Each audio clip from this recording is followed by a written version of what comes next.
Good Saturday morning, July 22nd from Nebraska. How are all of you irrigators doing out there? You guys that are probably irrigating lawns and trees and everything else. It's bizarre to continue filming videos, even though I haven't edited, produced, or dumped out on YouTube a video for a while. I highly encourage you kids with YouTube channels or social media, keep producing content whenever and however you can. Today we're going to talk about old and new technology. This is old technology. This is the 4020 that my grandfather bought in 1968, brand new. My father bought it from him, and I bought this tractor from my father, who's doing pretty good on cancer and cancer treatment as well. To update, we'll check in on Dad in a little bit. Anyway, this is a tractor that's been on Carlson Farms for, you guys do the math, 2023 to 1968, and we still use it quite often. We're going to be pulling this rig, which is not pulling, we'll be hitched up with the 3-point to this rig, which is a poly pipe, plastic pipe unroller and roller upper device. I haven't used it for 2 years. If you check back on Laura Farm's channel, I think she produced a video about us using this. It's actually technology that's been around for a lot of years. We just didn't adopt it on our farm or up in this area in Nebraska for a long time, but you'll see it in my area and across the Midwest a lot more. My grandfather irrigated with siphon tube irrigation. My father irrigated with pipe, laying out plastic or aluminum pipe, and this is new technology, and it's new to us, and I love it when we used it 2 years ago. Okay, side note. I don't irrigate with pipe a whole lot or have a whole lot of irrigated acres that needs gravity irrigation. I own, all of my crop ground has pivots on it, and I only have a few corners that need flood irrigation. This is only one of them on a seed field. So I'm going to use this technology because it's faster, easier, cheaper, more efficient, less labor inclusive. Well, just follow along this whole video. I'll explain it as this video unfolds or unrolls. But some farms are slower to use, slower to adopt new technology, and that's okay. Once the new technology or the old technology gets to your farm in a new way, you can see and include the efficiency of it. So follow along today if you like, and we'll just go through this whole process. What I'm going to do right now, so I pulled it here with the pickup. I'll get the 3-point and hook this up right here, right now. Absolute beautiful day to be doing this. I got my friend Danny back there. I think he was out here a couple years ago helping us out with this. And you essentially just roll it out, throw some dirt on top, and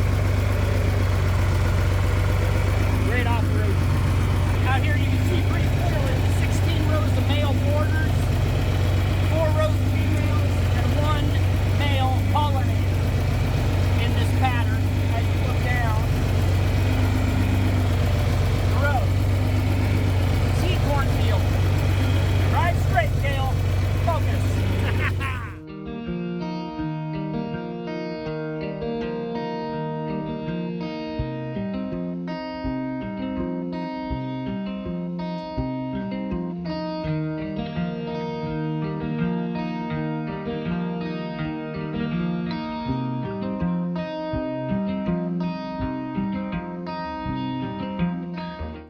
Okay, welcome back to the west pivot where we have this elbow that has to be fastened on over here. You remember that time that I didn't film, but I came out here and dug up because this riser had a hole in it. I thought it was a big hole that we would have to excavate the entire thing. Turns out it was just a small hole about that big, about the size of a bolt, and so I just put the bolt in there, and that should alleviate the hole. Now we need to get an elbow from here to here, and I brought a couple different out, a couple different ones because I don't know what size exactly. Oh, here's my shovel that I forgot that I left out here. It's always good to go out in the field and pick up extra tools, game tools that you leave planted in the field. Let's see if this one fits on.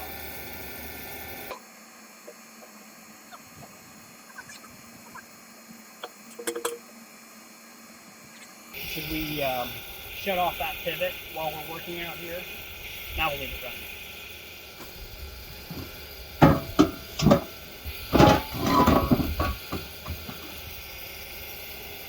I need a hammer.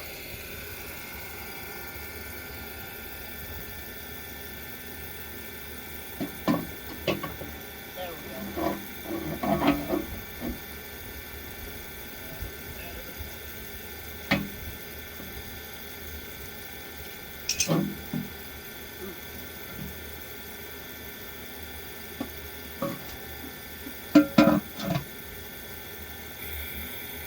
We're going to need a longer elbow.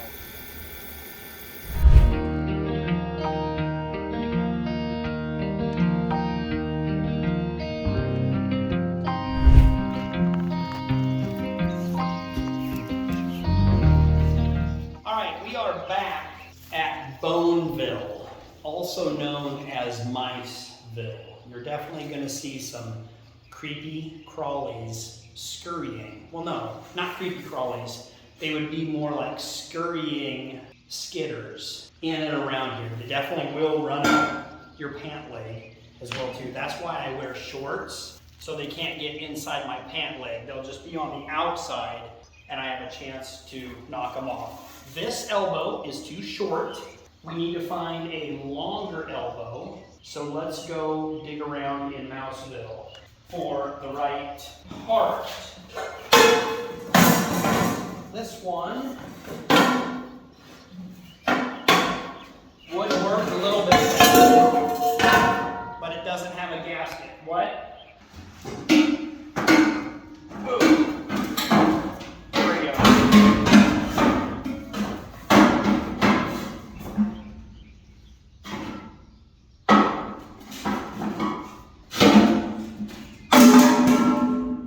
Wait a minute. Sometimes if you make a lot of noise, you can find things better. Can you remember which way? This one is the one we need. But you know what we're going to do? Bring a ton of these. These don't have a band clamp right here, and that's very important. Something to grab onto because there will be a lot of pressure. Somebody's here. Is it lunchtime yet? Brunch time on Saturday brunch. This is going to be our winner. All right, let's head out.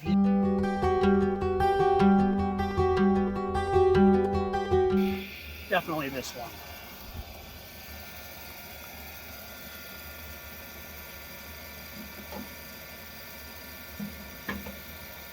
Ahaha! Love it. Looks like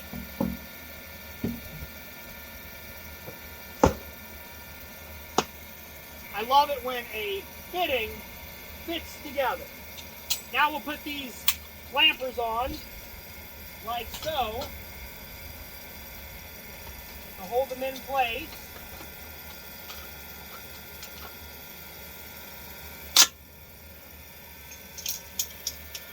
And we will try not to fall in the hole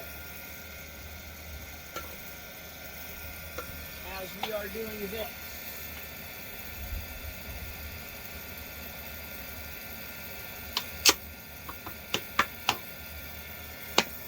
My guy Danny is ready for water. So what we'll do right now, we have water coming up from the well.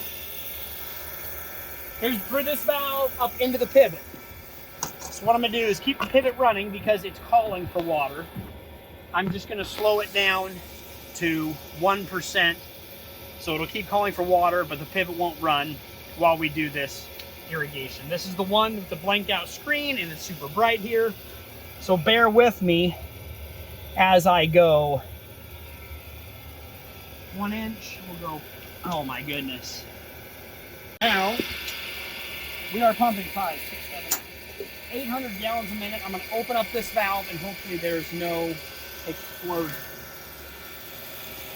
And that'll send all the pressure down that inlet. This valve has not been opened in 2 years and it goes very easily.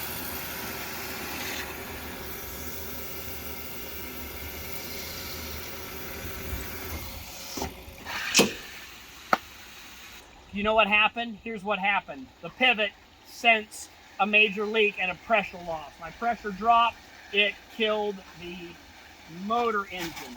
You know what we're gonna do is we're gonna turn it on manual, bypass the pivot, pivot's off. We're gonna bypass the pivot and we are gonna go manual, and I don't like doing this. Here's the problem. We have water in these pipes and now an air gap in the well, and all the water is coming this way. So when I start the well, it's going to be sending up water and pressure, and it's going to hit right here, and I have had things blow apart in the past. So I'll have my internet audience stand back, and we're going to go ahead and start it on manual, and hopefully it doesn't explode, everything holds together, and we can keep doing what we are doing. Are you ready?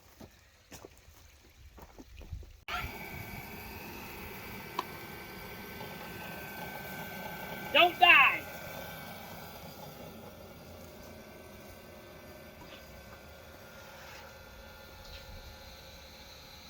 Haha!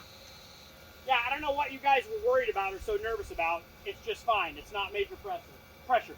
So I'm going to shut off the water valve to the pivot. Now we'll be sending everything up the field into that corner.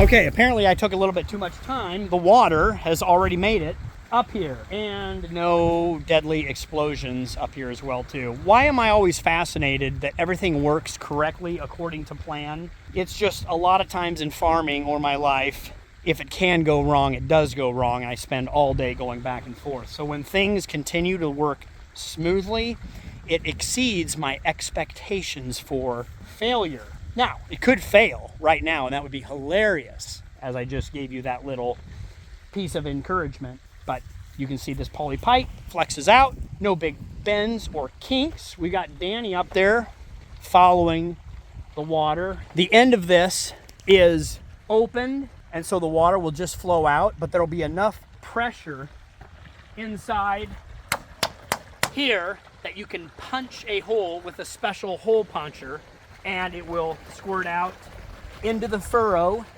irrigating the corn. And once all the holes are punched, every time I turn this water on, it pressures up, it squirts out water. And the beautiful thing about this in the seed field, when we typically have to cut it, detassel it, sometimes detassel it twice with some machines, and we'll come through and destroy these males in a couple of weeks, we have machines running up and down these rows across the pipe. And my typical aluminum pipe or plastic pipe has to all be picked up, set to the side, run machines through, laid back out, back and forth. Beautiful thing about this is once there's no water pressure, it collapses and you can drive over it with whatever machines and field work you need done. Love this stuff. Let's catch up with Danny and see all of the hole punching operation. Cool about this advancement in technology is that Danny has an app where you can put in certain information and it'll tell you what to do. So we know how many gallons per minute is flow right here, and we know a Google image of the corner here, so how many acres, and it's laid out so we can get the right amount of water to each individual rows. Obviously, as we go up the field, those are longer rows because it's shaped like this. So we need bigger holes to flood irrigate on the outside. Also, we have pressure drop and water drop out there. Another reason why we need bigger holes. So with all of that information, it goes into an app and it'll tell you exactly how many holes, what size of hole, all the way down the line to irrigate it exactly so the water will reach its final destination every time you irrigate. I love farming. I love advancement in technology and wonderful things that we can put it all together to grow more while using less. Absolutely incredible. Let's go catch up to the hole puncher. I think I already said that. Honestly, is this really? Okay. Case in point. Failure.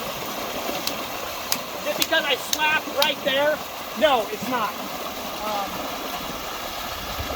we'll shut this operation down, go get Danny, and put a patch right here. Hilarious. Okay, awesome. It wasn't completely anybody's fault, but we didn't realize how much pressure was going to be here. We probably should have left this end open, but we had a tire over it. So typically when we're done doing all of this, we'll just tie off this end so no water can come out. It would have been better to let it pressurize, not fully, but mostly, and then just let this water leak out. But we had a tire over it, and that pinched off enough to create too much pressure down there to allow it to balloon and go kablooey. So we'll figure this out. Come along and we'll see what happens when you have failure and what to do about it. This will be a good example.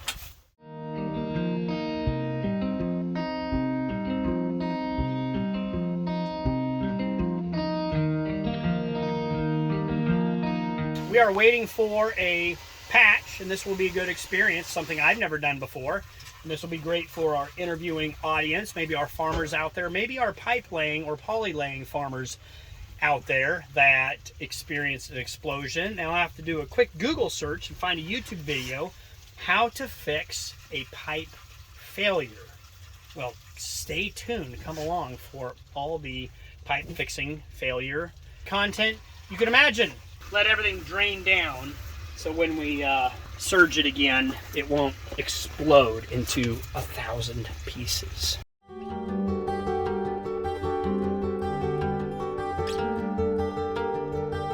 All right, whenever you have failure or setbacks in life, take a look around and find some positives. So this pivot, which is across the field, is still running and it is still irrigating. So we have, even though we don't have irrigation happening, we do have irrigation happening. I do need to mow these weeds and grass down, but they're okay for now. Ooh, have you guys ever tasted or enjoyed Ogallala Aquifer water? Best water on the planet. Here in the plains of Nebraska, let's go find some of this water and quench our thirst.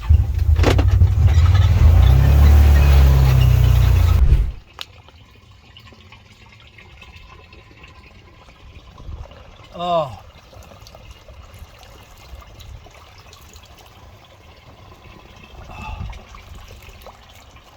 The flavor, there is nothing that I've found in this world. And I've been a few places. And I've drank a lot of things. But this one here is the best, in my opinion, and it is a fact. Okay, one thing that I do know for sure is that we are done hilling. And I will need to hook on the blade to blade up on the backside of that poly pipe. So while Danny is running down to get some sort of patch, which is nearby, it won't take him very long at all, let's unhook the hiller and hook on to my blade.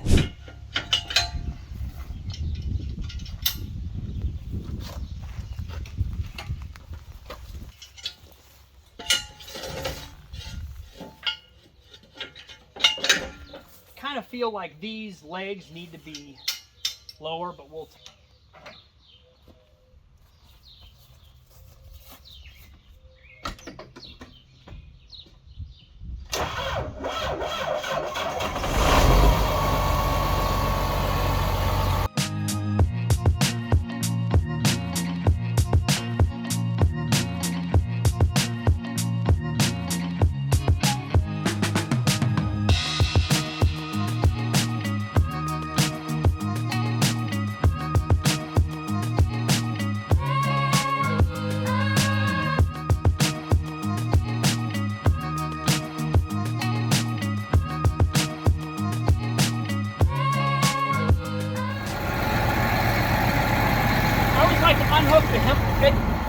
I like to unhook the implement before I do the hydraulic hoses, and then I have enough room in here to unhook these. And these hoses are to unfold the wings. There we go. All right, the blade, I believe, is right over yonder, probably in a bunch of weeds.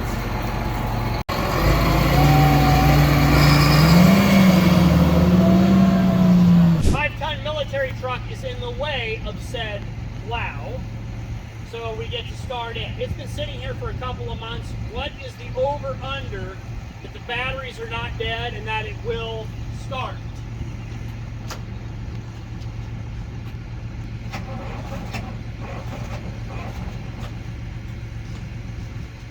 No bueno. Battery charger.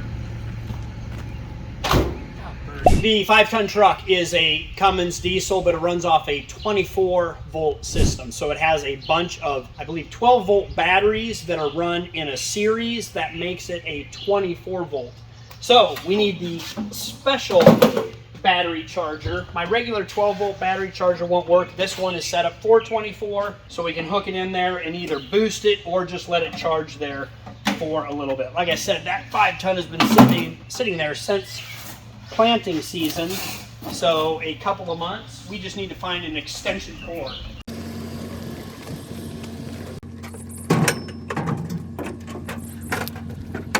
Okay, here is the battery system, and what we will do is we will hook negative there, and I believe positive over there.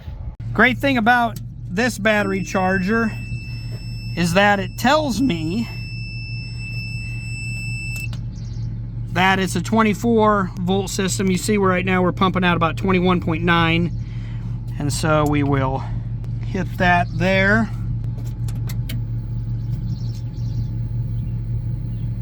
There we go. And let it start charging. You can do this. See if it starts now. I'd rather just let the battery charger charge and do its thing. We can start it now and let it run. The alternator will charge it, get it out of the way just so we can get on with our day. So sometimes you can't do things perfectly or right, but good is the killer of perfection when good is good enough. Come on, Hummer.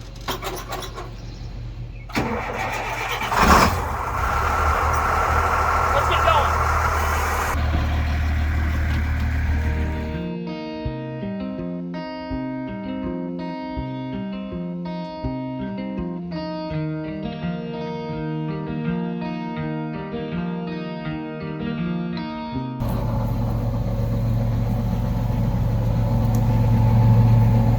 Why it didn't engage.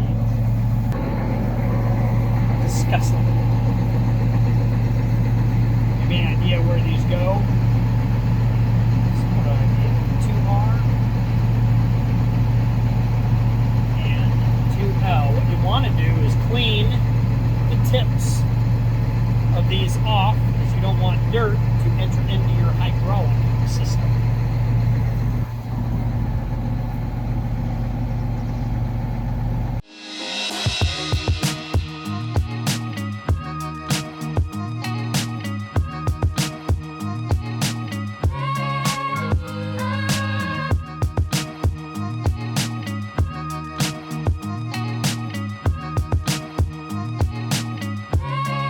All right, let's see if we can wiggle this thing into position.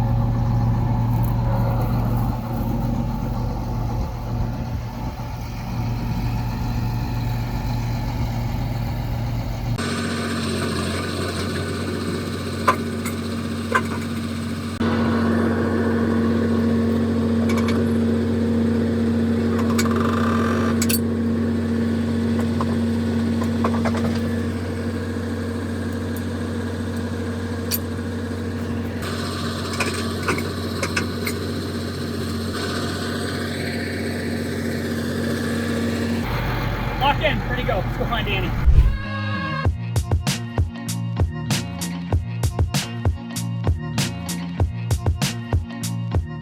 All right, while we were messing around hooking up other equipment, we got it repaired. So apparently this is a 10-inch splice dealy bopper. That is the technical name for it. So I think hopefully it will hold, but apparently this should have held the pressure. That should not have split. So this might be under warranty. Fantastic. But it's good to have a clamp like that around in case it ever fails again somewhere down the line. Let's get the water rocking and rolling. Does that mean it's going to explode the second time? The answer is no. So I got all the valves open, so it should be released the least amount of pressure. We will go hand And see, it's warm enough so if it explodes and gets us wet, that would feel good. Okay, we got pressure in the pivot, pressure in the pipe. Now we will add the pressure by shutting pivot valve off.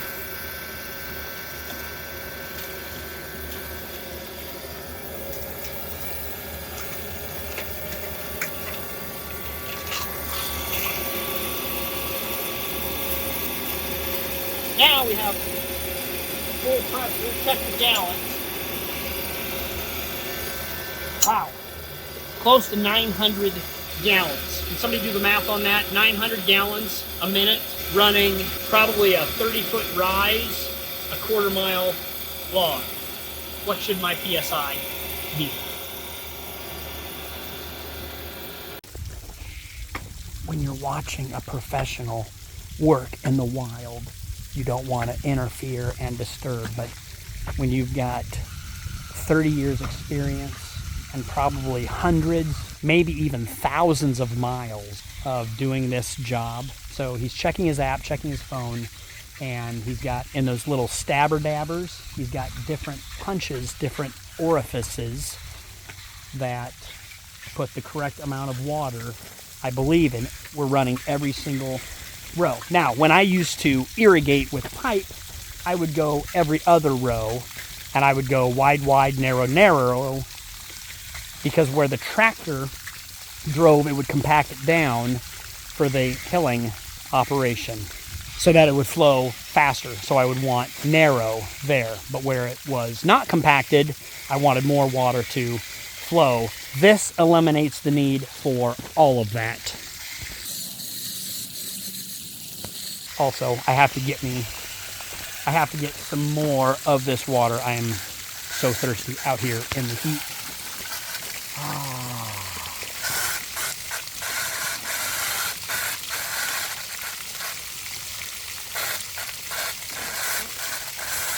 Kind of like drinking from a garden hose, or maybe even a fire hydrant. Here again, 52 to 54 degree groundwater, extremely delicious.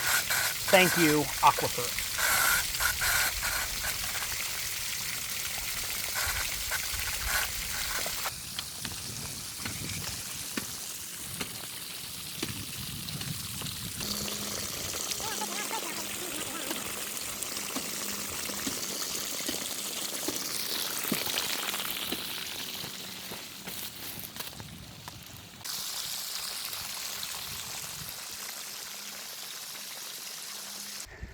Okay to you? This looks fantastic. Put a little pressure on it. That'll work. You need a hand in there. Take care of it.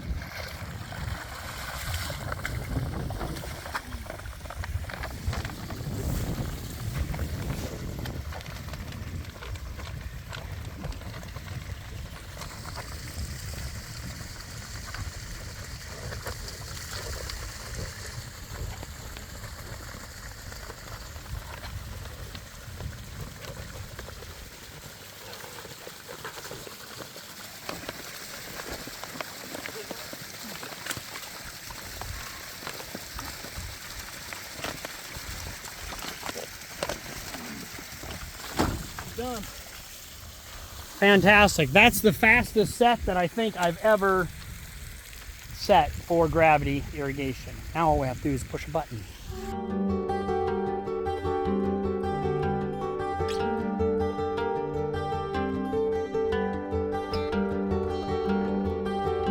Range all the way up to 15/16 on those.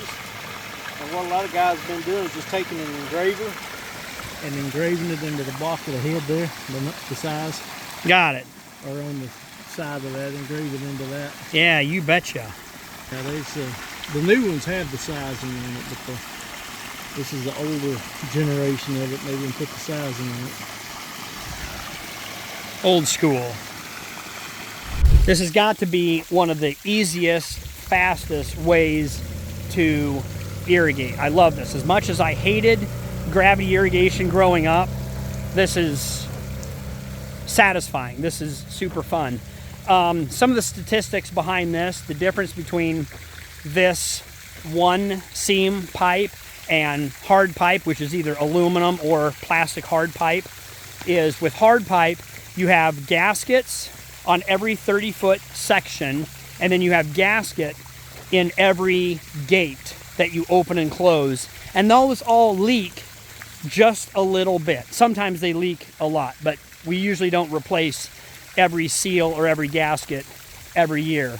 So typically your water loss per 1 foot section of hard pipe averages 0.4 of a gallon. It can be as great as 1.5 gallons of water loss per foot. But you know, averaging 0.5 gallon loss per foot is huge, extremely inefficient. This is the new way of doing things to capture efficiency. I have never had this high of elevation up here. I have never had this much water on my longest rows, on the rows that actually need it the most. So I'm gaining more water, more pressure, and wasting a lot less water by doing the hard pipe method. So super fan of this stuff. I wish I would have found it years and years and years ago, but it's here now. This is the best way to irrigate. If you have to do any irrigation, highly recommend the easy way, the work smarter way. Side note, we planted soybeans here, 16 rows of soybeans, because we want a pollen buffer from that commercial corn. So I give 135 feet and then 16 males so that those commercial corn pollinators will not contaminate my female silk receivers inside this field.